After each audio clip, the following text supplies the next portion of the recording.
Porque eu sempre faço votos para que todos prosperem. E quando eu falo em prosperidade, eu não estou me referindo somente à questão financeira, mas que as pessoas prosperem na sua família, com as suas maternidades, nos seus casamentos. Porque vocês já pararam para pensar que pessoas que estão felizes não disseminam ódio? Pessoas que estão bem não têm tempo para ir na internet, para fazer esses tal de cancelamento, para serem intolerantes umas com as outras. Uma das coisas mais difíceis que a gente tem enfrentado em 2024 e nos últimos tempos também é a própria convivência com pessoas, porque as pessoas estão cada vez mais intolerantes. Outra questão muito importante também é a questão da mídia. A mídia hoje está cada vez pior, porque como a gente tem informação muito rápido, são muitas informações. Se a gente parar para olhar noticiário, se nós formos acreditar em tudo que a mídia traz, amanhã é o fim do mundo. Amanhã acaba-se tudo. Se a gente for ao pé da letra em tudo que a mídia coloca, estaremos todos em depressão. De uma mesma informação, a mídia traz várias verdades. Estamos num mundo em que a internet, Instagram e todas as redes sociais são uma vitrine onde cada pessoa quer mostrar estar melhor do que a outra.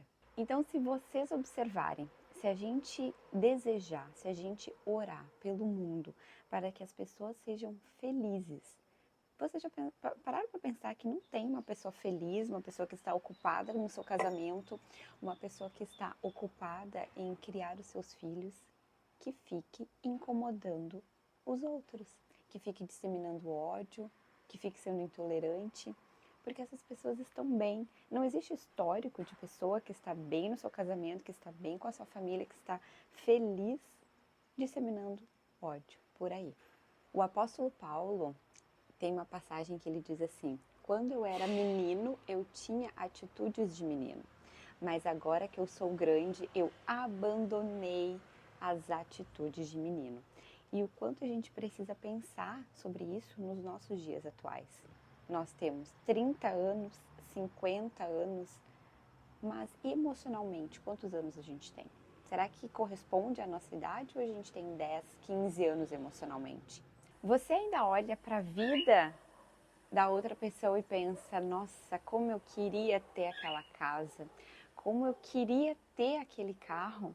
Você ainda olha para o seu vizinho com esse olhar de inveja? O que nós precisamos entender é que a gente precisa parar de reclamar. Quando nós nos conhecemos, a gente entende quais são as nossas virtudes e quais são as nossas fraquezas também. E aí a gente não deixa com que qualquer pessoa venha e nos desestabilize, porque a gente está firme no nosso propósito, na nossa missão, no nosso destino, na nossa fé.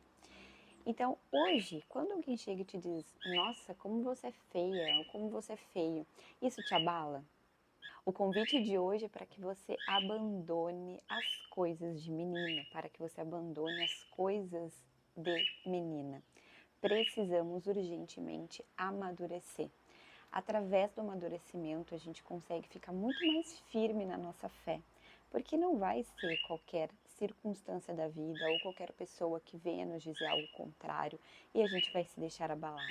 Cada vez mais que estivermos firmes no nosso propósito, na nossa missão, pessoas maduras, e quando eu falo maduro, eu falo amadurecidos como pessoa e amadurecidos na nossa fé.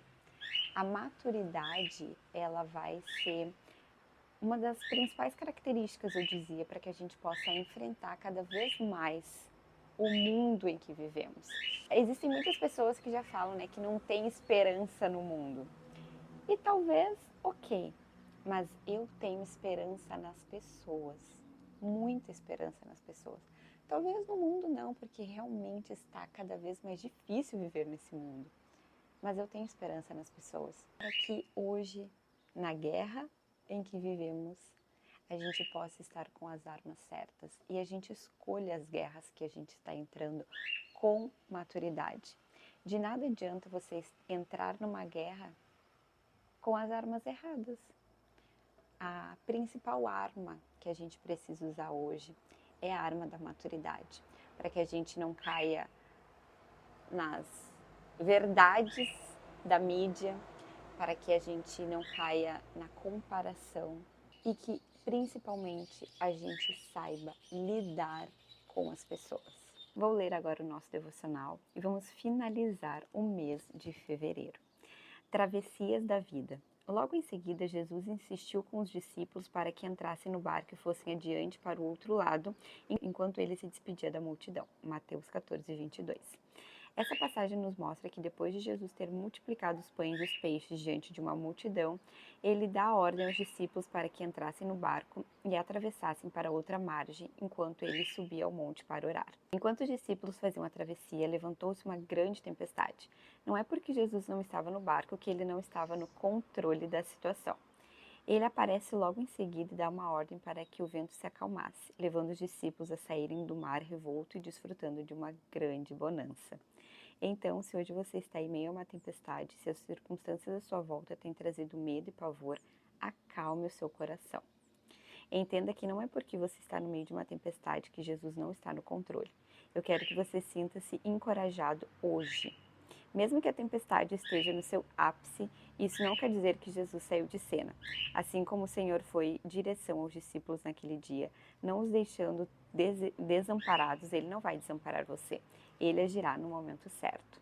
Durante muitos anos me vi numa grande tempestade, sem esperança de que chegaria um tempo de bonança, mas o Senhor foi fiel comigo. Cuidou de mim e me direcionou para que eu chegasse a outra margem. Assim também pode acontecer com você. Basta que você confie que o Senhor não perdeu o controle e que tudo coopera para você viver um grande milagre.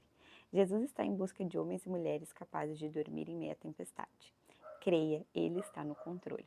Seja qual for a tempestade da vida, viva com a certeza que Jesus está no controle.